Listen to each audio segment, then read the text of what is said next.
Hello students, पिछले video में मैंने आपको व्यवसाय और पर्यावरण संरक्षण के बारे में कुछ बातें बताई थी कि जो पर्यावरण प्रदूषण होता है वो किन किन कारणों से होता है, उसके बारे में आज पढ़ेंगे।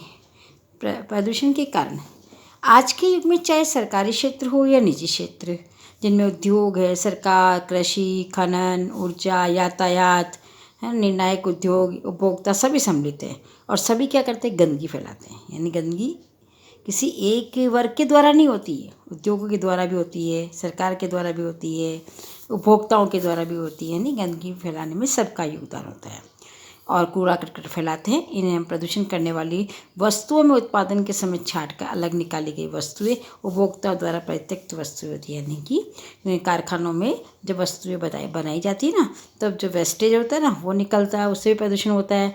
और जो उपभोक्ता है वो भी कई वेस्ट वस्तुओं को बाहर फेंकते हैं, तो उससे भी प्रदूषण होता है।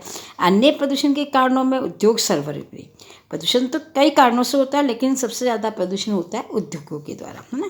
व्यावसायिक क्रियाओं में उत्पादन, वितरण, यातायात, गोदाम, वस्तुओं का उपभोग और सेवाएं मुख्य स्थान रखती हैं और बहुत सी इकाइयाँ हवा, जल, भूमि, ध्वनि प्रदूषण के लिए उत्तरदायी पाई गई है। यानी कि व्यावसायिक इकाइयों के द्वारा जो प्रदूषण होता है वो वायु प्रदूषण है, जल प्रदूषण, भूमि प्रदूषण और ध्वनि प्रदूषण होता है। इस प्रकार प्रदूषण के कारणों को हम बताएंगे। सबसे पहला है वायु प्रदूषण। वायु प्रदूषण वह है जब बहुत से तत्व मिलकर वायु की गुणवत्ता को कम कर देते हैं। यानी कि वायु के अंदर जो गुणवत्ता होती है ना, उसको कम करते हैं। यानी खराब वायु जो हमारे स्वास्थ्य के लिए नुकसानदायक होती है। मोटर वाहनों द्वारा छोड़ा गया कार्बन मोनोऑक्साइड वायु प्रदूषण फैलाता है। कारखानों से जो धुआं निकलता है उससे भी प्रदूषण होता है। तो ये जो वायु प्रदूषण होता है ना, जिससे सांस की तकलीफ वगैरह है ना हो जाती है ना, ये प्रदूषण हमें सांस लेने में दिक्कत आती है, हमारे स्वास्थ्य पर कुप्रभाव डालती है। इस प्रकार से ये वायु प्रदूषण जो है कारखानों के द्वारा भी होता है और मोटर वाहनों के द्वारा भी होता है। दूसरा है जल प्रदूषण। पानी मुख्यतः रसायन और कचरा के ढलाव से प्रदूषित हो जाता है और वर्षों से व्यवसाय और शहरों का कचरा नदियों और झीलों में बिना परिणाम की परवाह किए फेंक दिया जाता है। यानी कि जो व्यवसाय से वेस्टेज निकलता है वो, और शहरों में जो कचरा निकलता है वो क्या कर देते हैं, नदियों में बहा देते हैं, झीलों में डाल देते हैं। जिससे क्या होता है, जल प्रदूषित हो जाता है और हजारों पशुओं की मृत्यु भी हो जाती है और मानव जीवन के लिए ये जो है एक गंभीर चेतावनी है। तीसरा है भूमि प्रदूषण। इस प्रकार से इस प्रदूषण का कारण कचरे को भूमि के अंदर दबा देने से होता है। इसके कारण भूमि की गुणवत्ता तो नष्ट हो ही जाती है और भूमि की उर्वरा शक्ति भी कम हो जाती है। भूमि को जो गुणवत्ता पहले ही नष्ट हो चुकी है वह मानव जाति के लिए आज के समय में बहुत बड़ी चुनौती बन गई है। यानी कि भूमि प्रदूषण आप सभी जानते हैं, है ना। तो इसके द्वारा भूमि की उर्वरा शक्ति क्या हो जाती है, कम हो जाती है, गुणवत्ता कम हो जाती है। जो भूमि प्रदूषित हो जाती है तो जो प्रोडक्शन, जो कृषि वगैरह होती है, तो वो भी वस्तुएं भी सही हमें नहीं मिल पाती है प्रदूषण के कारण। नेक्स्ट है ध्वनि प्रदूषण। फैक्ट्री और मोटर गाड़ियों से निकलती ध्वनि केवल खींच का स्रोत ही नहीं है, बल्कि स्वास्थ्य सुरक्षा के लिए भी चेतावनी है। ध्वनि प्रदूषण के कारण बहुत सारी बीमारी हो सकती है, जैसे कम सुनना, दिल की बीमारी लगना, मानसिक असंतुलन आदि। ये सारा ध्वनि प्रदूषण के कारण होता है। तो ये 4 टॉपिक है जो बताया मैंने आपको प्रदूषण के बारे में कि प्रदूषण कितने प्रकार का होता है, वायु, जल, भूमि और ध्वनि प्रदूषण। ये सभी आपने पहले भी पढ़ चुके हैं आप ये प्रदूषण के बारे में। नेक्स्ट टॉपिक आता है प्रदूषण नियंत्रण की आवश्यकता क्यों होती है। मानव जाति और अन्य जीवधारियों के लिए वायु, जल, हवा अत्यंत आवश्यक तत्व है। अतः ये कहा जा कि इसके बिना जीवन असंभव है तो कहना भी गलत नहीं होगा। इस जीवनदायी तत्व को कितनी शक्ति पहुँचती है, ये इस बात पर निर्भर करता है कि प्रदूषण किस प्रकार का है। प्रदूषण फैलाने वाले तत्व को कितनी मात्रा में हम नष्ट कर सकते हैं और हमारे माध्यम से प्रदूषण स्रोत कितनी दूरी पर है, यानी कि दूरी कितनी है ना। जैसे कारखाने होते हैं ना, तो जिससे प्रदूषण फैलता है तो हम कितनी दूरी पर रहते हैं।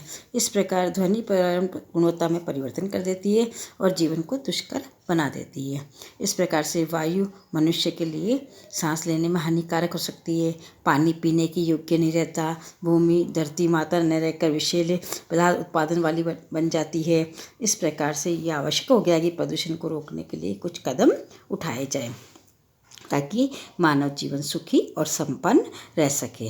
अब प्रदूषण को नियंत्रित करने के मुख्य कारण क्या है उसके बारे में बताऊंगी।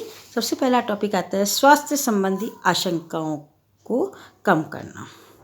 कैंसर, हृदय एवं फेफड़ों में संबंधित बीमारियां हमारे समाज में मृत्यु के प्रमुख कारण हैं और ये बीमारियां वातावरण में दूषित तत्वों के कारण ही होती है। यानी आपने सुना होगा ना, ये इन्फेक्शन जितने भी होते हैं प्रदूषण के कारण भी होते हैं, वातावरण से दूषित के कारण ही होती है। प्रदूषण नियंत्रण उपाय ऐसी बीमारियों की भयंकरता को रोकते ही नहीं बल्कि मानव जीवन को सुखी बनाने में सहायक होते हैं। यानी कि अगर हम प्रदूषण को कंट्रोल करेंगे तो हमारी बीमारियां भी कम होगी और मानव जीवन भी सुखी होगा और स्वस्थ जीवन जीने के जो है हमें अवसर मिलेंगे।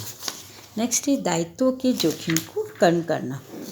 ये भी संभावना हो सकती है कि व्यवसाय इकाइयों को विषाक्त गैस आदि पीड़ित कर्मचारियों को क्षतिपूर्ति करने के लिए उत्तरदायी बना दी जाए जिन्होंने प्रदूषण फैलाया है। कहने का मतलब है दायित्व निर्धारित कर देना, वे जो प्रदूषण फैलाएगा उसकी जिम्मेदारी भी दे देनी चाहिए उनको कि आप मतलब उसको उत्तरदायी बनाना चाहिए, ये आपके कारण से प्रदूषण हो रहा है ना। तो और ये आवश्यक है कि दायित्व के जोखिम को कम करने के लिए फैक्ट्री में भवनों के अन्य भागों में प्रदूषण नियंत्रण उपकरण स्थापित किए। आजकल ऐसे उपकरण भी आते हैं जिससे प्रदूषण क्या होता है कंट्रोल होता है, नियंत्रित होता है ना। तो इस प्रकार से कुछ व्यावसायिक इकाइयों को इस प्रकार की आदेश भी दे दिए जाते हैं है ना, ताकि वो प्रदूषण को कम से कम करें जिससे जोखिम कम रहे। नेक्स्ट है लागत में बचत। एक प्रभावी प्रदूषण नियंत्रण कार्यक्रम उत्पादन की लागत को कम करने के लिए भी आवश्यक है। ये उस समय अधिक आवश्यक है जब उत्पादन इकाई उत्पादन क्रिया में अधिक कचरा छोड़ रही है। ऐसी अवस्था में कचरा और मशीन की सफाई में अधिक धन व्यय करना पड़ेगा जिससे सही प्रदूषण नियंत्रण उपकरणों द्वारा बचाया जा सकता है। कहने का मतलब है कि जब प्रोडक्शन का वर्क होता है ना तब कई ऐसे वेस्टेज निकलते हैं, कचरा निकलता है ना। तो कचरे से क्या होता है, कचरे को उठाने करने है ना का भी खर्चा लगता है, मशीनों की सफाई भी बहुत ज़्यादा करनी पड़ती है। तो इस प्रकार से काफ़ी खर्चा करना पड़ता है जिससे हमारी लागत भी ज़्यादा आती है। और अगर हम प्रदूषण नियंत्रण उपकरणों का उपयोग करेंगे तो इससे क्या है प्रदूषण भी कम होगा और वेस्टेज भी नहीं होगा और मशीनों की सफाई वगैरह रखरखाव पर खर्चा भी कम करना पड़ेगा जिससे हमारी लागत में कमी आएगी। नेक्स्ट है सार्वजनिक छवि में सुधार। आज जनता वातावरण की गुणवत्ता के बारे में अधिक जागरूक है। कचरे के नियंत्रण संबंधी अच्छी नीतियों के विषय में जानकर जनता और अधिक प्रभावित होती है।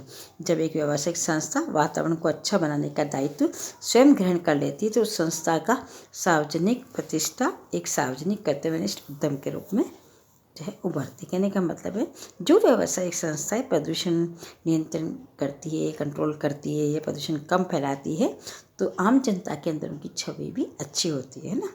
तो ये प्रतिष्ठा का विषय भी बन गया कि ये संस्था इस पर अच्छा वातावरण बनाए रख रही है, प्रदूषण कम फैलाती है, आम लोगों का ध्यान रख रही है ना, और अपने कर्तव्य का पालन कर रही है। तो ऐसी संस्थाओं की जो छवि है उसमें भी सुधार होता है। नेक्स्ट है अन्य सामाजिक हित लाभ। प्रदूषण नियंत्रण के अन्य बहुत सारे लाभ हैं और जैसे यहाँ के स्वच्छ इमारतें हैं है ना, उच्च कोटि का जीवन स्तर है, प्राकृतिक उत्पादों की शुद्ध रूप से उपलब्धता होती है, स्पष्ट दृष्टिगत है। ये कहने का मतलब है कि आपको अन्य सामाजिक लाभ भी प्रदूषण नियंत्रण से प्राप्त होते हैं। तो ये टॉपिक आपका समाप्त हो गया जो मैंने अभी स्टार्ट किया था कि प्रदूषण जो है को नियंत्रित करने के क्या क्या कारण हैं, क्यों करना चाहिए प्रदूषण नियंत्रित। तो इसके कारण मैंने आपको बता दिए हैं। अब नेक्स्ट टॉपिक है पर्यावरण संरक्षण में व्यवसाय की क्या भूमिका है, कि व्यवसाय क्या भूमिका अदा कर सकता है पर्यावरण संरक्षण के रूप में। ठीक है, तो नेक्स्ट वीडियो में ओके, टेक केयर, बाय।